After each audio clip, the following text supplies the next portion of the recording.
Welcome to Whisper of Haunted Waves. Welcome back, ghost hunters and mystery lovers. Today, we're journeying to Athens, Ohio, home to Ohio University, a campus not only known for its beautiful brick buildings and vibrant student life, but also for its spine-chilling ghost stories. And at the heart of these tales is one particular room, room 428 in Wilson Hall. So, lock your doors, turn down the lights, and let's uncover the secrets of what many call one of the most haunted places in America. Ohio University was founded way back in 1804, making it one of the oldest universities in the country. And with age comes history, and sometimes, history leaves a mark. The university sits on land that once housed the Athens Lunatic Asylum, a place with a dark and troubled past. Some believe this energy has seeped into the very ground the university is built on, creating a hotspot for paranormal activity. The campus itself is said to form a pentagram with 5 ancient cemeteries, with Wilson Hall situated right at its powerful, supernatural center. Coincidence? Maybe. But for those who have lived in Wilson Hall, it feels like much more. Wilson Hall was built in 1964, and from the very beginning, something felt ... off. Students reported strange noises, objects moving on their own, and an unsettling feeling of being watched, but the activity always seemed to be concentrated in one specific room, room 428. Over the years, the stories grew, whispered in dorm hallways, and shared over late-night study sessions. The legend of room 428 became so infamous that the university eventually decided to seal it off permanently. That's right, you can't even live there anymore. So what exactly happened in that room to make it so terrifying?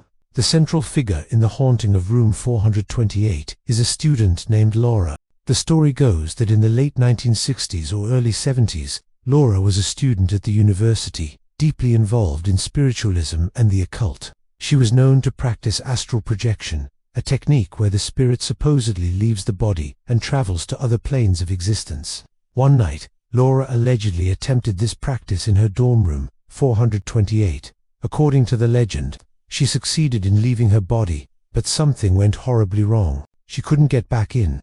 Her spirit was severed from her physical form, and she died. Her roommate discovered her lifeless body the next morning. But ever since that tragic night, students who lived in room 428 have reported encounters with a female apparition believed to be Laura's lingering spirit. They describe seeing a ghostly figure floating in the room, hearing disembodied whispers, and feeling an icy cold spot that moves around. But Laura isn't just a passive presence. Many claim she's a poltergeist, a noisy and mischievous ghost. Imagine you're trying to sleep, and suddenly all your books fly off the shelf and crash to the floor. Or you leave your room for a class, and when you come back, all the furniture has been rearranged into a bizarre pattern in the center of the room. These are the kinds of stories that have come out of room 428 for decades. Students reported their doors slamming shut and locking on their own, even being held shut from the other side by an unseen force. Objects would levitate, spin in the air, and then drop. One student even claimed to wake up to find his posters ripped from the walls and his belongings scattered everywhere, with cryptic messages scrawled on the mirror in what looked like lipstick. The activity wasn't just limited to physical disturbances. The emotional toll on the residents of room 428 was immense. Many reported having terrifying nightmares night after night, all centered around a violent death. They would wake up screaming, drenched in a cold sweat, with a suffocating sense of dread that would linger for hours. This constant psychological torment drove many students to move out mid-semester, desperate to escape the room's oppressive energy. But here's where the story takes an even darker turn. Laura might not be alone. Some versions of the legend say that Laura didn't just die during her astral projection attempt. They say she opened a doorway, a portal to another dimension, and something else came through with her. This other entity is described as a demonic, shadowy figure. Residents have reported seeing dark, menacing shapes lurking in the corners of the room, accompanied by a guttural, growling sound that seems to come from nowhere. This dark presence is said to be much more malevolent than Laura's ghost. While Laura might be mischievous or lonely, this entity is described as pure evil. One of the most famous accounts comes from a student who claimed the demonic entity attacked him.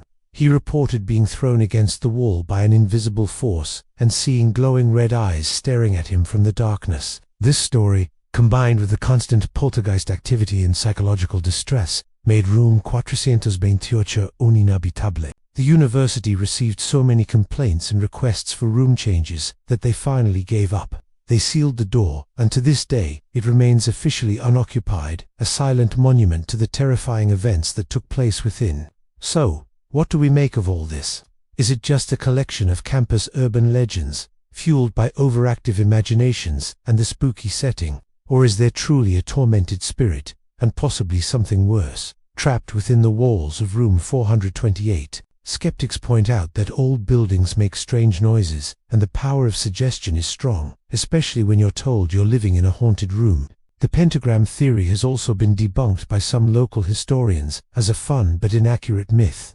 However, the sheer number of first-hand accounts from different students over many years is hard to dismiss entirely. The consistency in the stories, the flying objects, the slamming doors, the female apparition, the sense of dread is compelling. Paranormal investigators who have looked into the case believe the combination of the asylum's history, the pentagram layout, and Laura's occult practices could have created a perfect storm for a powerful and lasting haunting. They believe that Laura's spirit is indeed tied to the room, perhaps forever replaying the final, terrifying moments of her life. Today, Wilson Hall is still a functioning dormitory, but the legend of room 428 casts a long shadow. Students who live on the 4th floor still report hearing strange noises coming from behind the sealed door, faint whispers, muffled bangs, and sometimes, what sounds like a woman crying. Some brave souls have tried to communicate with the spirits by knocking on the door, and a few have even claimed to hear a faint knock in response. The room has become a point of morbid curiosity, a dark tourist spot for students and ghost hunters alike. Whether you're a believer or a skeptic, the story of room 428 is a chilling reminder that some places hold on to their history in a very real and very frightening way. It's a tale of tragedy, the unknown, and a warning about dabbling in forces we don't understand. What do you think? Is Laura's ghost still wandering the halls of Ohio University? Is there a darker entity lurking in the shadows of that sealed room? Let me know your theories in the comments below. Thanks for joining me on this deep dive into one of America's most haunted dorm rooms. If you enjoyed this spooky story, don't forget to hit that like button and subscribe for more paranormal investigations. Stay curious, stay safe, and I'll see you in the next video.